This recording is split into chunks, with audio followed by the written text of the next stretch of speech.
Terima kasih kamu sudah ngeklik video ini dan aku ucapin selamat datang di Maximos Channel. Pada episode toksik ketiga kemarin kita sudah tahu kan kalau ternyata si Franz diam-diam mengikuti Chris. Lalu dia memfotonya dan terjadilah keributan lagi. Nah, bagaimana sih cerita berikutnya? Penasaran?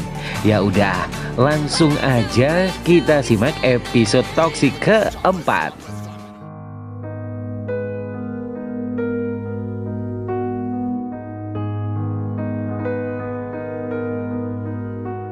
Chris melihat berulang-ulang foto-foto yang dikirim oleh Franz lewat WA. Malam itu dia benar-benar merasa sangat sial. Semua semakin berantakan. Dia sangat bingung harus ngomong apa pada Franz. Akhirnya dia hanya membalas pesan dari Franz dengan satu kata, maaf. Franz beberapa kali telepon, tapi nggak dia angkat. Dia sedang ingin sendiri, sampai akhirnya dia kehabisan rokok. Chris lalu mengendari motornya ke sebuah minimarket. Lalu dia pun duduk di kursi yang disediakan toko itu. Kembali dia menyalakan rokoknya. Setelah satu hisapan tiba-tiba, Chris, ada seseorang memanggilnya. Chris menoleh kanan kiri mencari siapa orang itu. Ternyata Surya ada di belakangnya. Chris mendadak bingung, teringat lagi dengan apa yang dikatakan gadunnya Surya. Chris lalu buru-buru beranjak pergi untuk menghindari Surya. Surya nampak bingung dengan sikap Chris. Chris hanya terdiam dan dia terus mengendari motornya tidak menghiraukan Surya.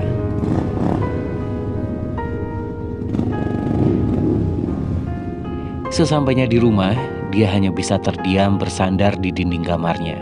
Dia selalu teringat perkataan gadun itu. Dia bisa saja kehilangan pekerjaannya. Tapi di sisi lain, wajah Surya juga terus saja membayangi Chris. Chris mulai melupakan apa yang harus dia katakan pada Franz. Semua pesan yang masuk dari Franz tanpa dia baca langsung dihapusnya. Semua panggilan dari Franz pun gak satu pun dia angkat. Di dalam hatinya, dia mulai sadar kalau harus segera melepaskan Franz dari hidupnya. Terlalu banyak kebohongan Franz di belakangnya. Terlalu sering Franz mengkhianatinya. Untuk apa dipertahankan? Dia pun semakin yakin dengan keputusannya. Lalu Chris mengajak Franz bertemu di sebuah gedung. Di atas gedung itu dia ceritakan semua apa yang dia ketahui tentang pengkhianatan Franz selama ini. Oke, aku memang salah sudah berbohong sama kamu malam ini. Aku minta maaf untuk itu. Tapi kamu juga harus tahu, aku tahu semua kebohongan kamu, Franz. Aku coba diam dengan semua kebohongan kamu. Kamu pikir aku tidak tahu semua yang kamu lakukan? Hah? Aku tahu semua, Franz. Aku tahu semua kebohongan kamu, pengkhianatan kamu di belakangku. Selama ini aku memilih diam karena aku gak mau ribut sama kamu. Aku gak mau menyakiti kamu. Aku biarkan kamu melakukan semua yang kamu suka. Kamu baru beberapa jam tadi menangis di depanku seperti menyesali semuanya. Tapi ternyata di belakang itu kamu bohong. Kamu kembali membohongi aku, Franz. Berkali-kali, Franz. Aku sudah lelah dengan semua kebohongan kamu, Franz.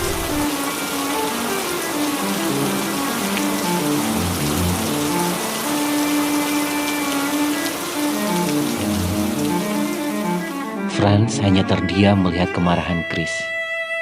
Dia tidak menyangka kalau Chris tahu semua apa yang sudah dia lakukan selama ini. Lalu Franz pun meninggalkan Chris seorang diri di atas gedung itu. Chris masih terdiam. Dia tidak pedulikan tubuhnya yang telah basah kuyup diguyur hujan.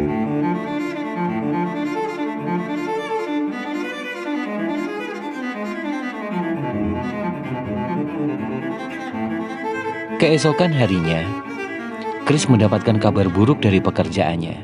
Ya, Chris dipecat. Dia pun tidak mencari tahu karena kesalahan apa. Karena dia yakin ini ada hubungannya dengan Surya. Dia keluar dari kantor dengan langkah gontai tidak bersemangat. Dia benar-benar hancur hari itu. Chris menghabiskan berbatang-batang rokok dan hanya diam di sebuah taman malam itu. Lalu HP-nya bergetar dia ditelepon Bagus, salah satu temannya yang menawarinya sebuah pekerjaan untuk jaga di sebuah minimarket. Siang itu Chris bertemu dengan owner minimarket itu untuk wawancara. Chris langsung diterima kerja di situ. Chris sudah tenang hatinya. Dia sudah kembali mendapatkan pekerjaan. Dan dia ingin memulai hidup barunya. Nama Franz sudah dia hapus dari hati dan pikirannya. Begitu juga dengan Franz, telah melupakan Chris. Mereka sudah tidak lagi komunikasi. Chris benar-benar sudah melupakan Franz.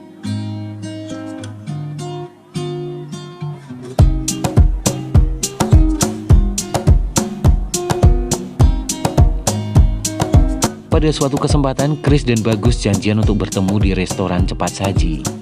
Malam itu, Bagus juga memperkenalkan gebetannya pada Chris. Cowok gebetan Bagus itu bernama Ivan. Gak munafik juga kalau Chris nampak terpesona dengan tampang Ivan yang oriental itu. Rupanya Ivan seorang personal trainer di sebuah tempat gym ternama. Chris, kapan-kapan nge-gym yuk? Ajak Bagus. Enggak ah, aku suka insecure kalau masuk tempat gym. Yang lainnya kan badannya udah keren-keren. Lah, aku kayak begini. Justru dengan rajin nge-gym, ntar badan kamu juga bagus. Ivan menyahut dan menawarkan jadi member tempat kerjanya sambil minta nomor WA Chris. Chris melirik ke arah Bagus. Bagus sepertinya tidak menyukainya.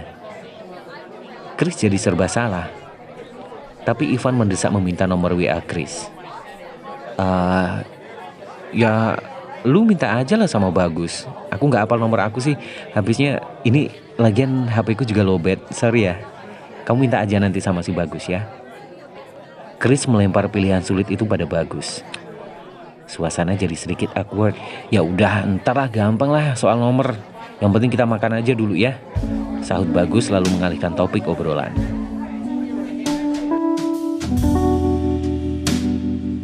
Di tempat lain di sebuah apartemen, Franz mendatangi sebuah kamar apartemen. Franz kembali menjajakan dirinya berkedok pijat. Malam itu Franz melayani seorang tamu yang sudah membukingnya. Tentu saja bukan pijat yang diberikan, tapi servis yang lain. Pria yang jadi tamu Franz malam itu tak lain adalah Gadunya Surya. Franz melepaskan pakaiannya satu persatu sampai telanjang bulat di depan pria parubaya itu. Pria yang duduk di ujung tempat tidur itu pun lalu mendaratkan ciumannya ke dada Franz. Mereka saling bersentuhan. Mereka saling melumat.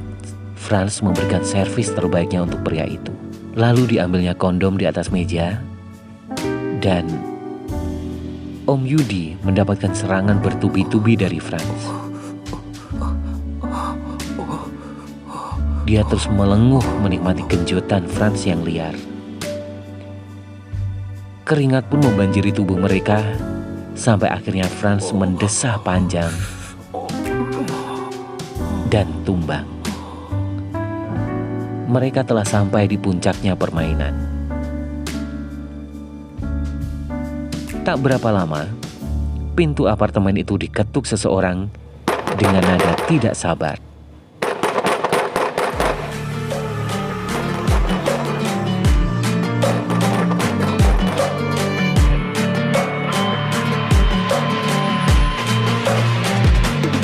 Waduh guys, itu lagi habis mantap-mantapan, terus tiba-tiba ada tamu yang tadi undang datang.